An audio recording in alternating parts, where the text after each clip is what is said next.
ಫಕೀರಗೌಡ Veeragowda Patil ಎಂಬಾತನನ್ನ kidnap ಮಾಡಿದ್ರ ಮಹಂತೇಶ್ ಅಂಗಡಿ.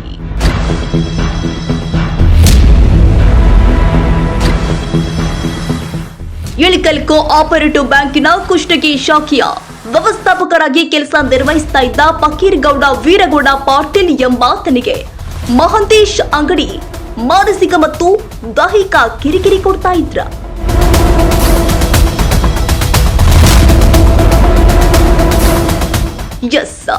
ನನ್ನ ಗಂಡನಿಗೆ ಸುಮಾರು ದಿನಗಳಿಂದ ಇಳಕಲ್ ಕೋಆಪರೇಟಿವ್ ಬ್ಯಾಂಕಿನ ನಿರ್ದೇಶಕರು ಆದ ಮಹಂತೇಶ್ ಅಂಗಡಿಯವರು ಮಾನಸಿಕ ಕಿರಿಕಿರಿ ಮತ್ತು ದೈಹಿಕ ಕಿರಿಕಿರಿ ಕೊಡ್ತಾ ಇದ್ರು.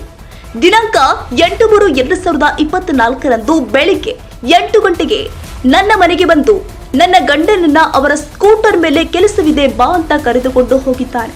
ಈಗ ನನ್ನ ಗಂಡನ ಫೋನ್ ಸ್ವಿಚ್ ಆಫ್ ಇದ್ದು ನನ್ನ ಗಂಡನ ಜೀವ ಅಪಾಯದಲ್ಲಿ ಇದ್ದು ಮಹಂತೇಶ್ ಅಂಗಡಿಯವರು ಯಾವುದೋ ಉದ್ದೇಶಕ್ಕೆ ನನ್ನ ಗಂಡನನ್ನ ಅಪಹರಣ ಮಾಡಿ ಏನೋ ಮಾಡಿದ್ದಾರೆಂದು ಇಳಕಲ್ ಕೋಆಪರೇಟಿವ್ ಬ್ಯಾಂಕಿನ ಕುಷ್ಟಗಿ ಶಾಖೆಯ ವ್ಯವಸ್ಥಾಪಕರಾಗಿ ಕೆಲಸ ನಿರ್ವಹಿಸ್ತಾ ಇದ್ದ ಫಕೀರಗೌಡ ವೀರಗೌಡ ಪಾಟೀಲ್ ಎಂಬುವರ ಪತ್ನಿ ಗಿರಿಜಾ ಪಾಟೀಲ್ ಅವರು ಇಳಕಲ್ ಶಹರ ಪೊಲೀಸ್ ಠಾಣೆಗೆ ದೂರು ನೀಡಿದ್ದಾರೆ.